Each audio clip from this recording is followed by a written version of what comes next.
With live sound production, you won't always be working with music or bands. Sometimes you'll be working with speech or conferences. And it won't always be large productions in ballrooms with flown speakers and a rock star light show either. Many times it's smaller. Much smaller. That's what I want to focus on today. Tips for small conference sound. One of the first things I want to say is resist the urge to bring in too much equipment. It'll slow you down, and for mainly speech, it's simply not necessary. It'll take up space that the venue just might not have or be willing to give up, and believe me, the venue and the client will not be impressed. In this case, I'm using Turbosound IQ8s on stands, otherwise known as speakers on sticks. One thing I like to do when doing sound for a conference like this is pull the stands away from the stage, taking them toward the corners of the room or at least to the outside of the seating area and focused on the seating area. Roughly, I won't go much more than 20 or so feet off of each side of the stage. And I do have some reasons for wanting my speakers away from the stage. While not the most important to me as the audio provider, the client is going to like the sightlines and space around the stage. Meanwhile, I'm going to like the distance I'm creating between the mic and mics on stage and the speakers. Distance is your friend when it comes to feedback. And in the case of conference audio, there's a secondary benefit to that distance, and it also helps with feedback. With the speakers away from the stage, the people speaking on stage don't hear themselves as loudly.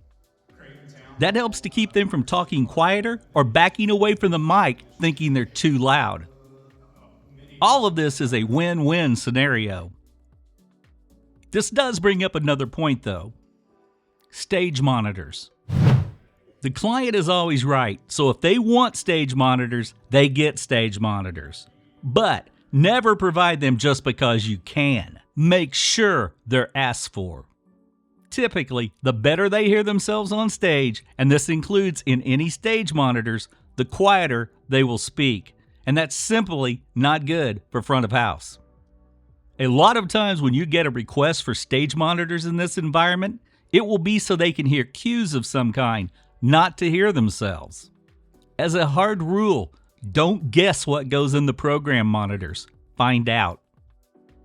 I'm putting the turbo speakers on the Ultimate Support Lift Assist stands. These are pretty sweet because they give you quite the assist to get the speakers in the air, and also don't let them slam down when you bring them down at the end of the night either. Especially nice when you're flying solo on a gig. One thing you'll probably be expected to provide these days for almost any speaking engagement is at least a couple wireless mics. In this case, they wanted two handhelds. One to be used on the podium and later by a moderator, while a second mic was being shared amongst a panel. In 2021, Phenyx Pro had sent over this PTAU-2 RF mic system for me to try out. it is easier to donate money than time. We'd already done some sound and distance testing with them at the shop, so this seemed like a good opportunity to use them in a real-world situation. I scanned for clean channels, synced the mics to the receivers,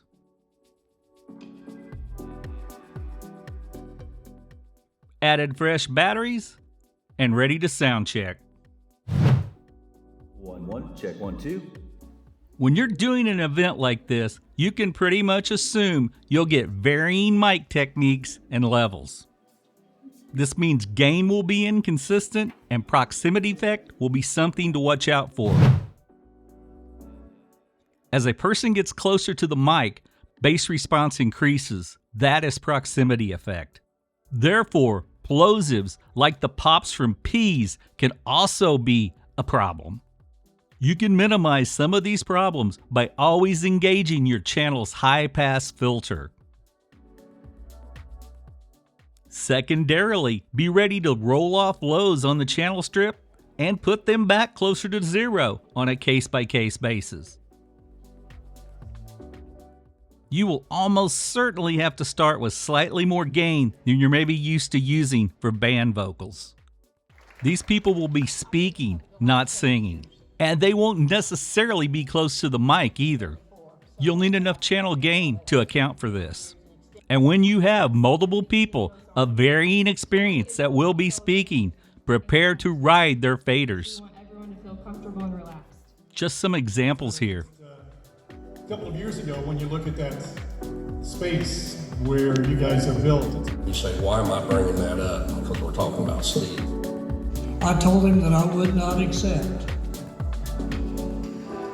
The board should find someone more deserving. Importantly, before we even get to this point, before anyone is really even there, learn and know where your limits are on the mixer faders, and then abide by those limits. If you can wring out a few more dB with a cut on the channel strip or system EQ, go for it. But don't overdo it either. There is a point of diminishing returns. If you note a certain point brings on feedback, then like a good doctor says, don't do that.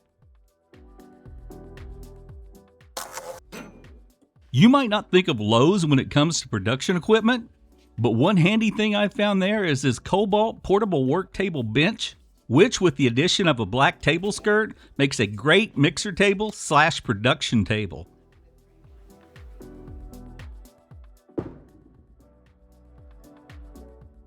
Walk the room with your MP3 player playing at a light level and make sure your speaker coverage is good, and tweak the positions if necessary. Ideally, if there is anyone there from the event early enough and you're ready for them, ask someone from the event to give you a test on the mic on stage. Test 1, 2. Otherwise, it'll be up to you or your A2 to get it done. Here's a video about ringing out a system that you might want to check out. Links for the equipment we talked about are in the text below. Questions or comments, leave those below. Likes and subscribes always appreciated. Thanks to the patrons, and I will see you next time.